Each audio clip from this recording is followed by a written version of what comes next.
friends, it's Michelle from Little Farm in the Valley. So it is late summer tomato season, which means salsa season.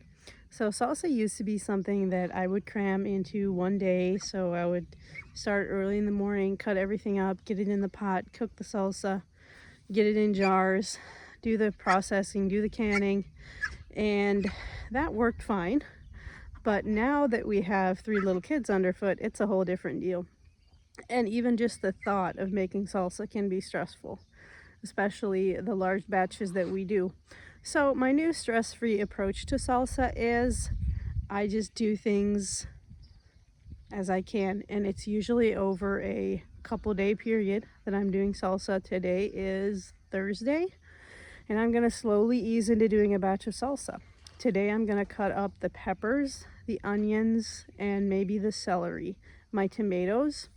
The tomatoes have not been doing great this year, so I've just been taking the tomatoes that I have and freezing them in Ziploc bags, gallon-sized bags, and putting them in the freezer. So I have 30 pounds of tomatoes in the freezer. So on the day that I do make the salsa, over the next few days, I will put the tomatoes out the night before. So yeah, today I'm just going to ease into it and hopefully cut up my peppers, my onions, and maybe celery. And if I get really ambitious and have the time, I might even do my spices and sugars and vinegars today. So that's my new stress-free approach to doing salsa. Just slowly get things cut up, and when everything's cut up and ready, I will get it in the pot and get my salsa made, and it works great. That is the great thing about salsa. It is extremely flexible.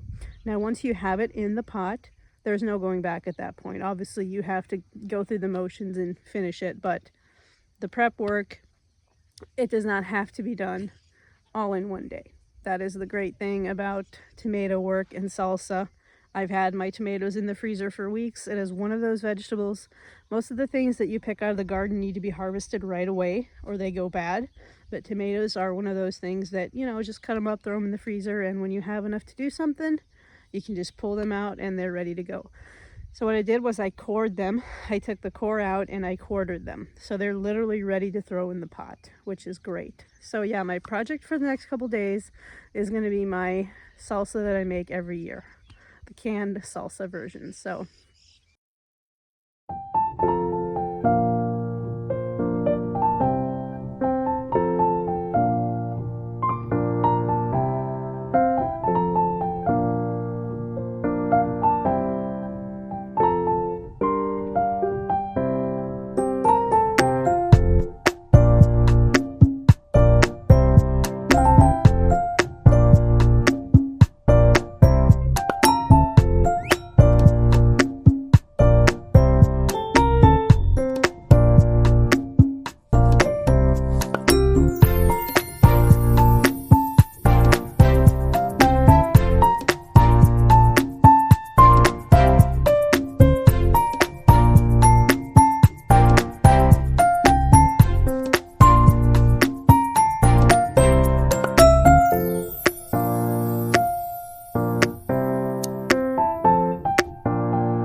So for my peppers, I have a mix of a couple different peppers. I have some bell peppers, different varieties, and then I have some jalapenos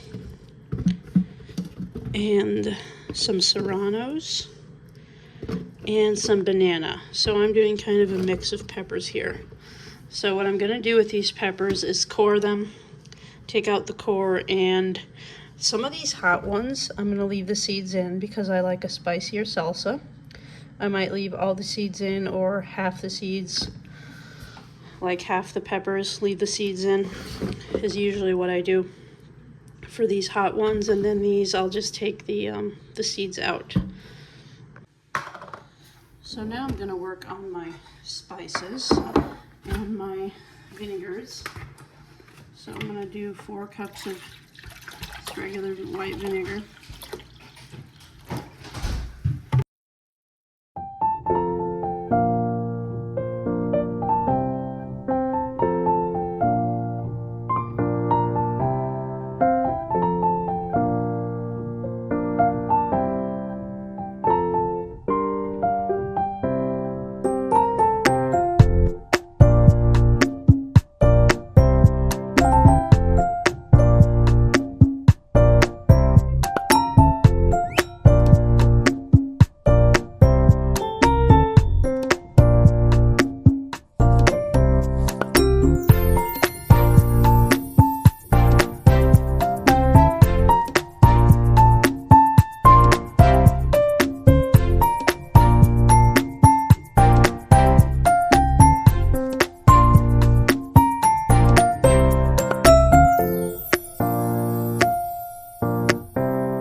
So really early the next morning, I got up to do the celery. It's still dark outside, so I'm just gonna wash it and cut it into small chunks, and then I'm gonna take the chunks and put them into my food processor and chop them up really fine, and then I'm gonna be able to start my salsa.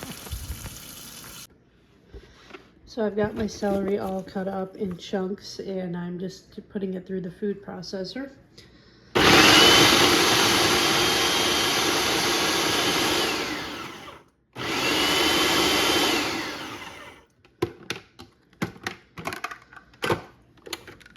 So this is about what my celery is going to look like.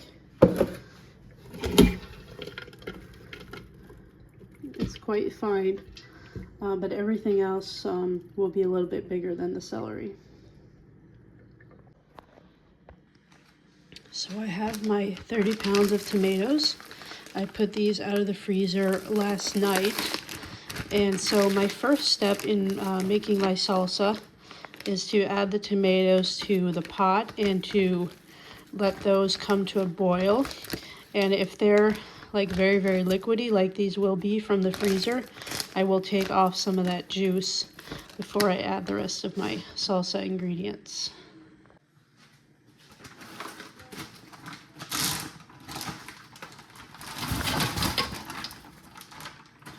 I have a bunch of cherry tomatoes in here too.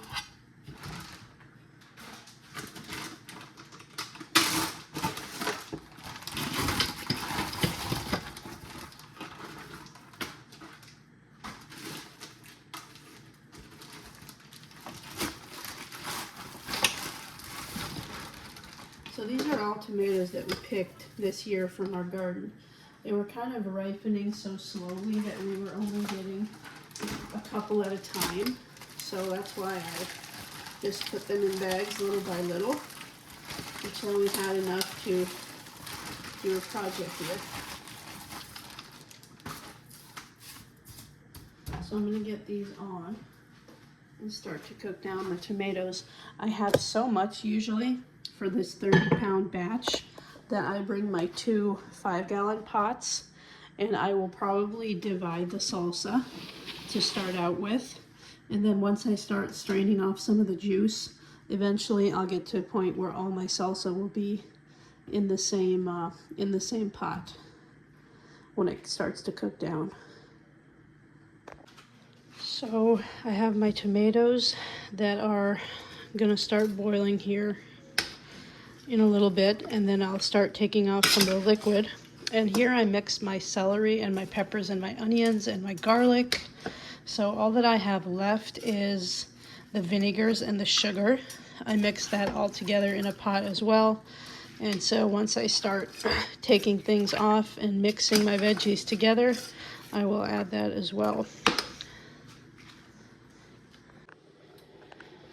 So I've already taken off almost a gallon of liquid here, so you can see how much this pot's gone down in volume.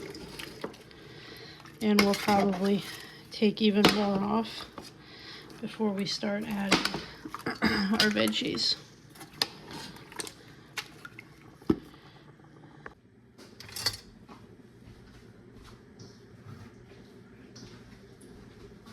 So now I'm going to take my vinegar and my sugar and my seasoning and salt that I put in this bowl yesterday. Get it stirred up, and I'll add it to the tomatoes. And then I'm slowly going to start adding the other vegetables.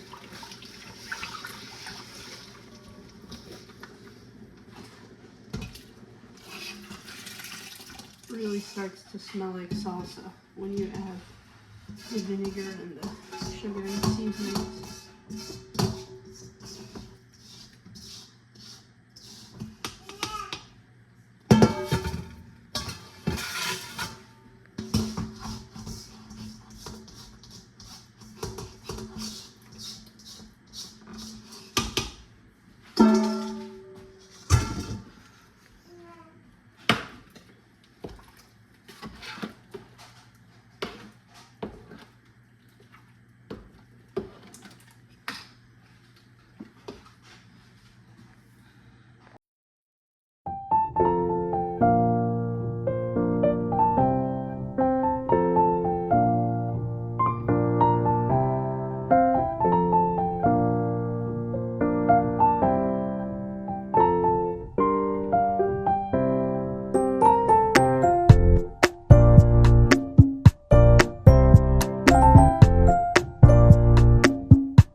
So I'm stepping back inside, and my salsa has cooked down quite a bit. I don't think I'm going to take any more liquid off, but I'm a little bit concerned about some of the bigger pieces in it. It's a little bit almost too chunky. Some of the peppers didn't go through that dicer very well. So the pieces aren't quite as uniform as I'd like. So I'm playing with the idea of running my immersion blender through it. So this is after I took that stick blender to it. Consistency is a little bit more even now. There's still some bigger bits and pieces here and there, but I'm just gonna let it cook like this for a little bit and see what that does. And I may or may not give it 1 or 2 more pulses. Saw some pretty big pieces of pepper here, but there's always going to be those last, you know, few little bits, which is fine. I don't mind getting a bigger piece on a chip here and there. It's homemade salsa after all. It's, you know, meant to be this imperfect goodness, right?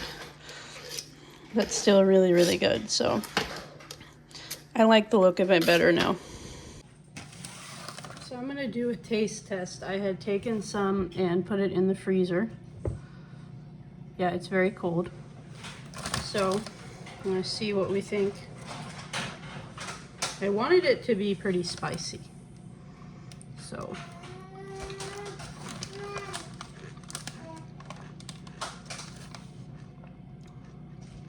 it's got some heat. Really, really good.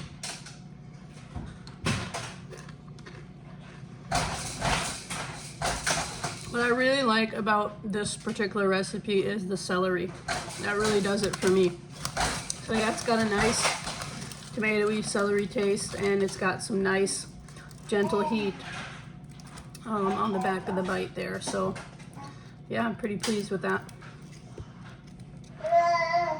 I mean, if it wasn't hot enough, I don't know what I would do to get it hotter at this point. It's too late to add peppers. So yeah, but I'm pretty happy with it. I think it's very good. The best part of making salsa, the taste test.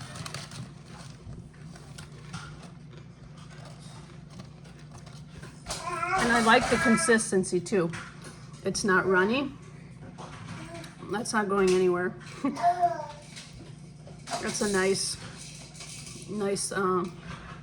bite of salsa there.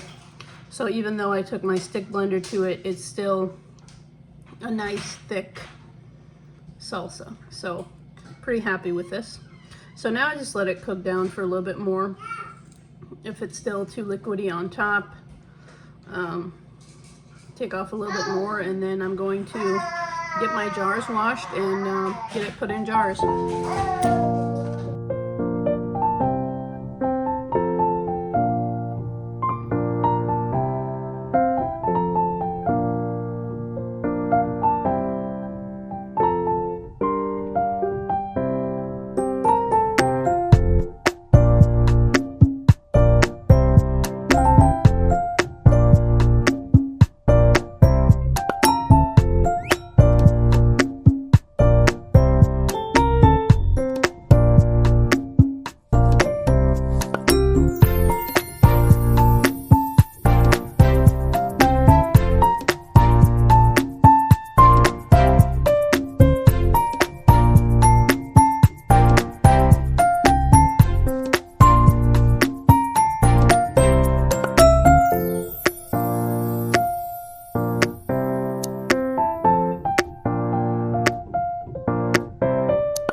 So this is my salsa out of the canner. I've got the last 4 quart jars. They've got like 5 minutes left out of the 10-minute processing time. So yeah, just beautiful.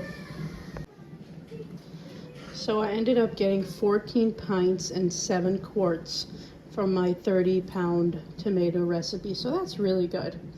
And I'm very happy with the consistency and the taste of my salsa. So this was a success. So I'm getting the last jars out of the canner, and I will share a photo of this recipe at the very, very end of the video for those of you who want to make this particular salsa recipe. We really like it because of the lemon pepper spice, and a lot of celery in it makes it a really delicious, unique salsa. So anyway guys, thank you for watching. If you enjoyed this video, as always, don't forget to like, share, and subscribe so you never miss a video, and we will talk to you soon.